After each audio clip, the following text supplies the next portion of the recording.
Abujo. Giwet no kwendos na kas. Mina main gando dem.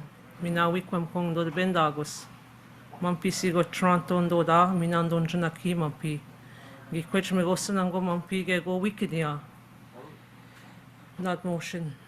Bisandojin. Aha. Ajo webne do. Chimi gwech de go. Kinege go amishiang. Mina chimi gwech de go. Kinagonda koyok minane nok mampi abajaj nangwa. Chimi gwech de go. When the be amishiang wimna koyang. Mina kinege wesiek. And not mojiang.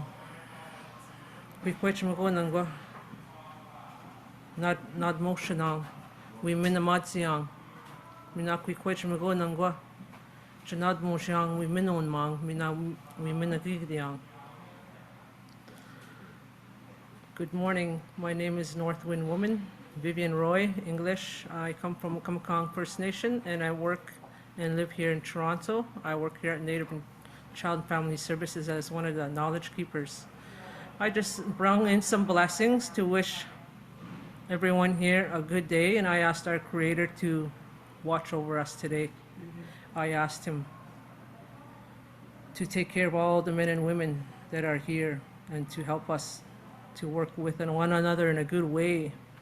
And I've also asked Him to help us walk in a good way and to hear things in a good way and to see things in a good way.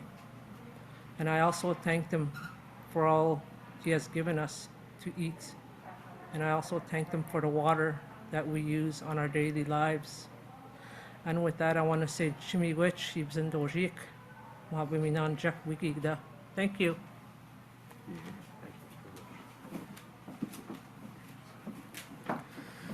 Hello, everyone. My name is Jeffrey Schiffer, and I'm the Executive Director here at Native Child and Family Services of Toronto. I wanted to just take a moment to acknowledge the territory before we get to the announcement today. I know many of you are joining us virtually from different areas of the province or perhaps outside of Ontario. We are gathered here inside the lodge, the sacred center of our head office here at Native Child and Family Services of Toronto.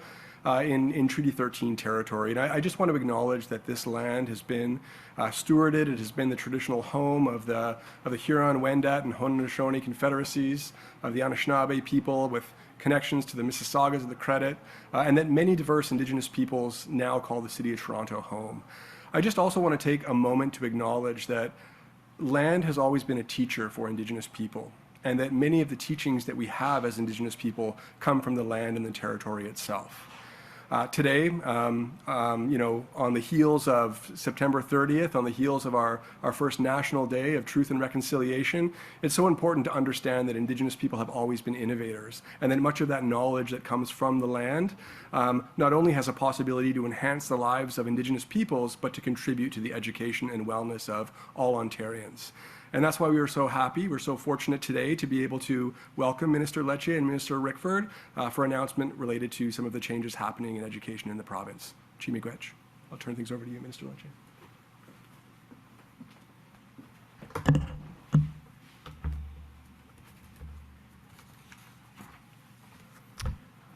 Ani Bojo, Sego, Bonjour, Wache, Ulukut.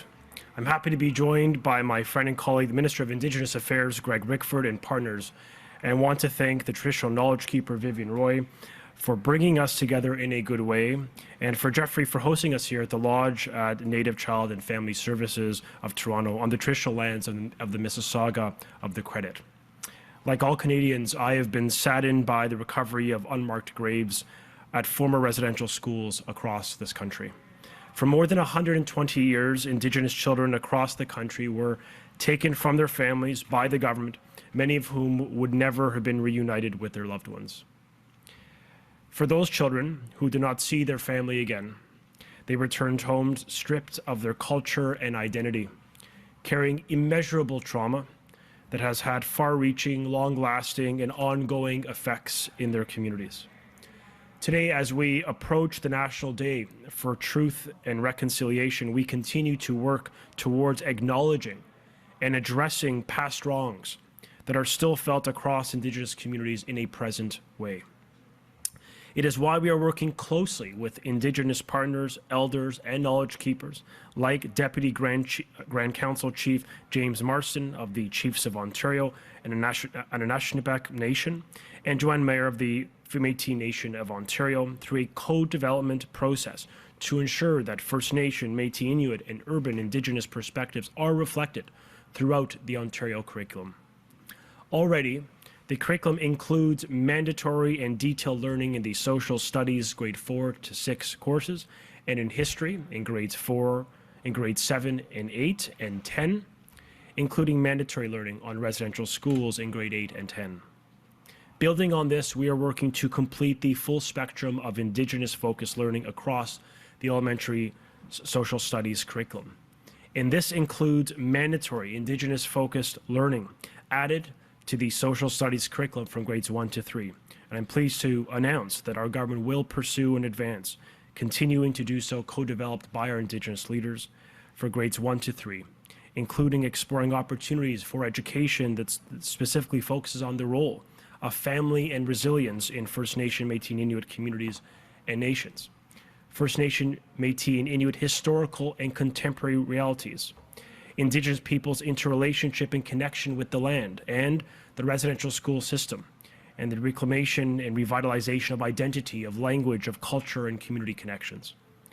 Also, Inuktitut is now an available option as a language of instruction at the elementary and secondary levels within the Indigenous languages curriculum. We believe that all students, Indigenous and non-Indigenous, are enriched by learning about the history, the culture, the perspectives and contributions of First Nation, Inuit, and Métis and Inuit individuals and communities in Canada. It's why that on tomorrow, on the National Day of Truth and Reconciliation, all schools will participate at the request of our ministry for an opportunity for learning on residential schools and on reconciliation. And by working towards a more comprehensive curriculum every single day, we are committed to continue our work to deliver on the key calls to action from the Truth and Reconciliation Commission. In advancing reconciliation in a meaningful way, we are also investing more to support Indigenous students with the aim of boosting graduation rates and enabling economic opportunity for this and for future generations of Indigenous students. For this school year, on top of the existing funding, we are announcing $24 million in dedicated funding that will allow Indigenous partners, school boards, and other education stakeholders to provide supportive, culturally appropriate, and safe education opportunities for Indigenous students, while strengthening Ontario's education system and the well-being of all learners in this province. We also recently approved sustainable multi-year funding agreements on the request of many chiefs of this province who have said that we need long-term funding. And it's why we're investing $3.2 million over 3 years in First Nation education, which will strengthen the existing partnerships with the Chiefs of Ontario and the First Nation provincial territorial organizations. This will provide stable funding, including for full-time regional education coordinators to work directly with communities and with students to build trust and authentic relationships to identify, to prioritize, and to support First Nation students' education and their well-being as well. Additionally, the Métis Nation of Ontario is receiving $850,000 towards collaboration with school boards and the learning of Métis knowledge and integration of this knowledge into Indigenous education programs and initiatives, as well as multi-year funding of over $400,000 for the River Program, an alternative secondary school program that provides academic and cultural supports to Métis students. Our government is committed to ensuring every Indigenous student across Canada is supported so that they can succeed and that they're treated with respect, which includes the celebration of the important role that Indigenous peoples continue to play in Canada. Miigwech, Naiwe, Marci, Tavu Si. Thank you, and I'm now pleased to introduce my colleague, Ontario's Minister of Indigenous Affairs, the Minister of Northern Development, Natural Resources and Forestry, Greg Rickford. Thank you.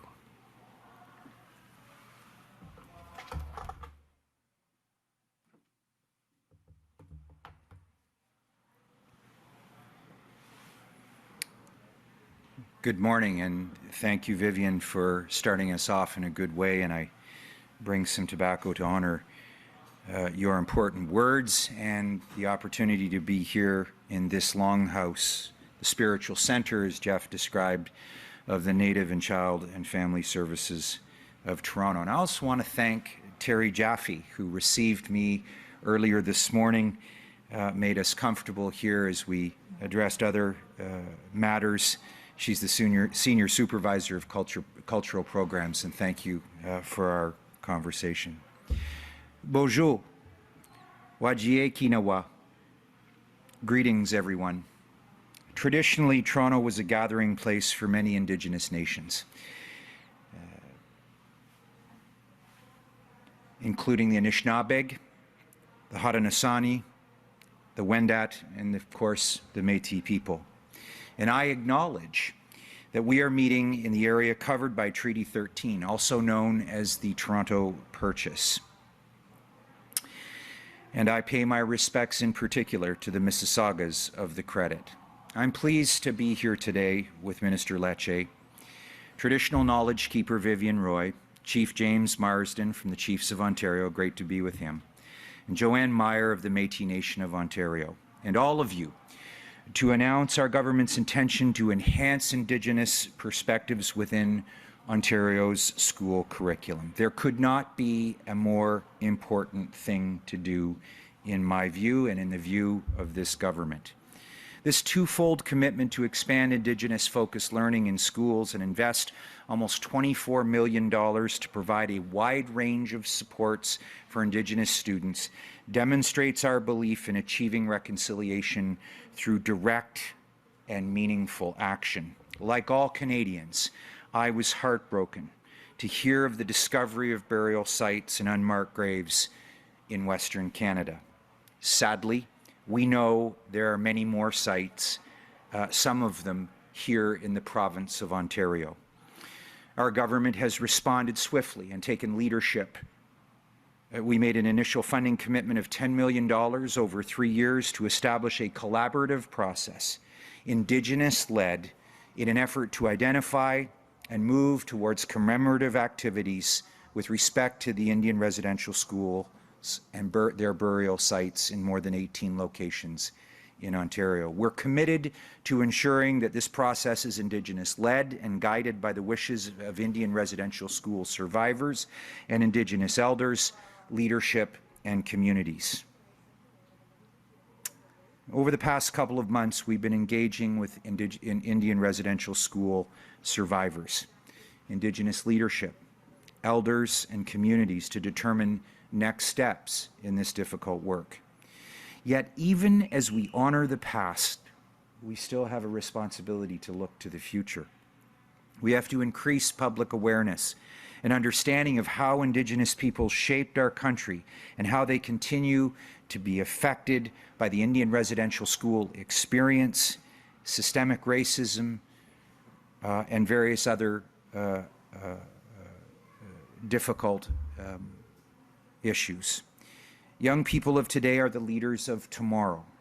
They will grow into the professionals, to the tradespeople, the thinkers, and the influencers of the future. And I believe that by teaching our children about our country's past in an honest and sensitive way, we can create a more enlightened, harmonious, and respectful society for both Indigenous and non-Indigenous people. This, my friends, will help make reconciliation real and help find justice for all those Indigenous children who are lost and are now being found.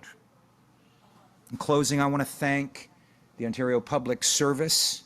Many of our ministries have been engaged in setting up learning sessions to be informed. We've had an incredible uptake. I want to thank all of our amazing teachers out there who, on their own initiative, have taken up important discussions and lessons and instruction and discussion with young children, including two of my own here in the city.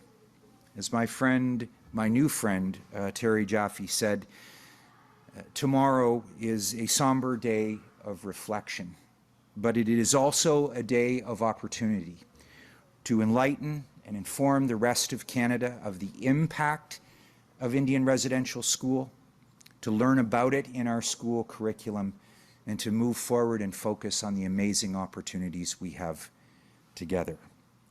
Chimigwech, I want to thank you all for this opportunity, and I'd like to introduce Deputy Grand Council Chief Jim Marsden to the podium. Thank you.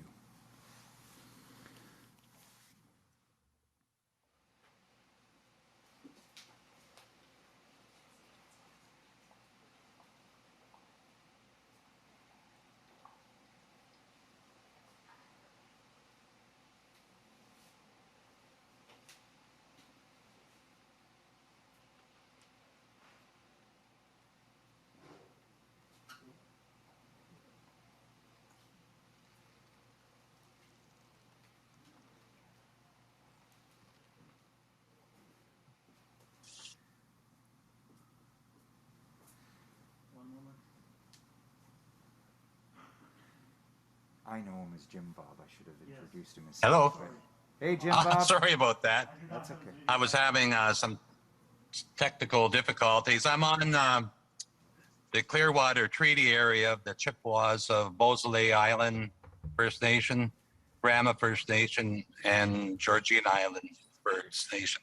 I'd just like to say greetings to all the guests on behalf of Regional Chief Glenn Hare. I'd just like to say First Nation leadership in Ontario value the establishment of maintenance of strong collaborative relationships built on trust to ensure the needs of First Nation learner are met in both provincial and First Nation educational settings. This means strong, productive, and healthy leaderships between the First Nation communities and organizations, the Ministry of Education, as well as strong, productive, and healthy relationship between First Nations, families, communities, with local school boards and schools. Collaboration